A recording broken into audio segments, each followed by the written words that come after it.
నా అల్లునికి చెప్పిన, నా అయ్యొకరాలకు చెప్పిన, నా అయ్యకునికి చెప్పిన, నా బాధ అంతా చెప్పుకున్నా. మా ఆయన వెనక వచ్చిన చుట్టాలు ఏమనుకుంటారు మేడం, మీ గీవులనే దొరికిందారా పిల్ల, ఇంకేవులు దొరకలేదారా అన్నదా? ఆయన నిల్వ తీసేసినట్టే కదా. అన్న ఆయనతో పోయినా కేసు పెట్టొచ్చినాక ఆయనతో పోలీసు అయినా వచ్చి తీసుకొని పోయినాక మళ్ళీ అక్క కొడుకు పోయి రాత్రి 12ంటికి ఇడిపించుకొని వచ్చి నేను ఉన్న కాడికి ఈడికి ఆడికి తెల్లని దాకా తిరిగిండు కొడతామని. అయితే తిరిగి తెల్లారి వేయండు. అయితే ఆయన లగ్గన్న లేడిగా చేయండి ఎటు వేయండు తెలియదు. నా కొడుకు మీద కేసు అయింది. నా కొడుకుని ఇడిపించుకొచ్చుకున్నా. వెంబడి దోస్తుకు వచ్చినందుకు వాళ్ళని ఇడిపించుకొచ్చిన. నేను చేసిన కష్టం అంతా కోట్లకు కేసులకే అవుతుంది. మేము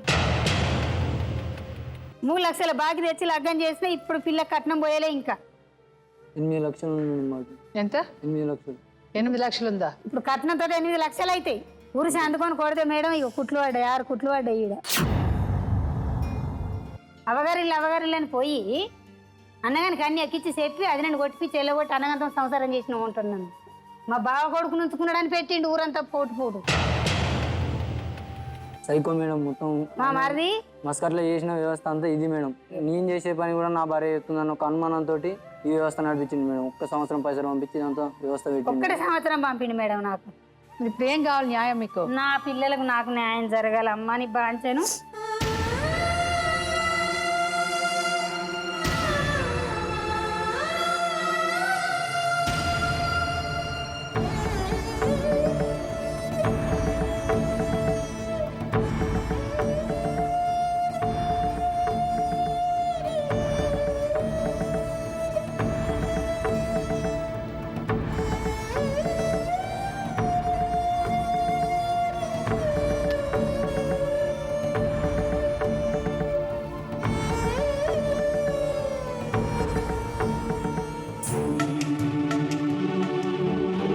న్యాయం అంటే ఇప్పుడు పిల్లకి కట్నం పోయలేదు. సరే, ఇప్పుడు ఆమె కట్నం పోయాలి. ఈమె పెంచుకుంది.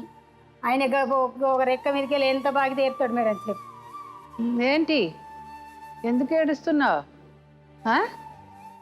మనీషా, మనీషా,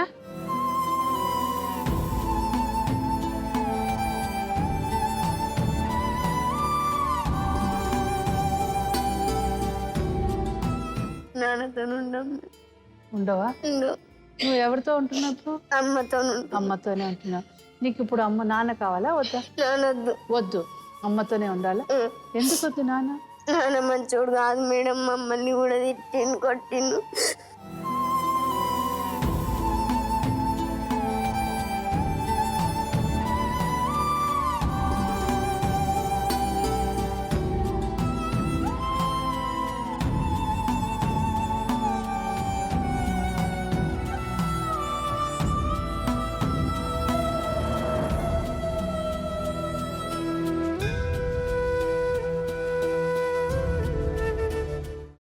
అమ్మా, అలాంటి వాళ్ళది నిజమైన ప్రేమ కాదు, అది వ్యామోహం.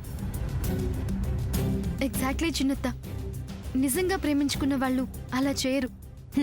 ఎంత మనసు విరిగిపోతే కన్న కూతుర్ని పట్టుకొని మా దృష్టిలో చచ్చిపోయా ఉంటుందా తల్లి? అది సరే అమ్మా, తన కూతురుతో తన మాట అనేటప్పుడు ఆమె మాటల్లో వ్యథ, కళ్ళల్లో బాధ గమనించావమ్మా? పెద్దబాబుకు బర్త్డే విషెస్ చెప్పు కూడా వెళ్ళాం కదా. ఊరికే ఎలా కాలిపోతుంది? మంట పెడితేనో పడితేనో తగలబడుతుంది.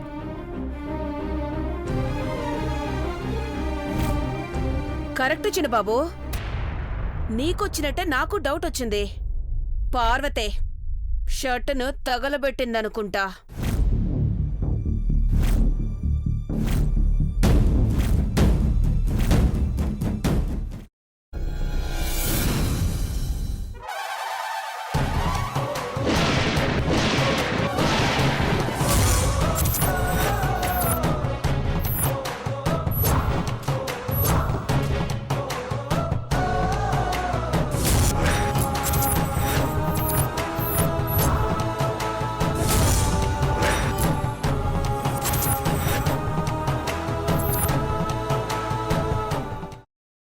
తర్వాత పొట్టు తీసేసి చాప్ చేసి పక్కన పెట్టుకోవాలి.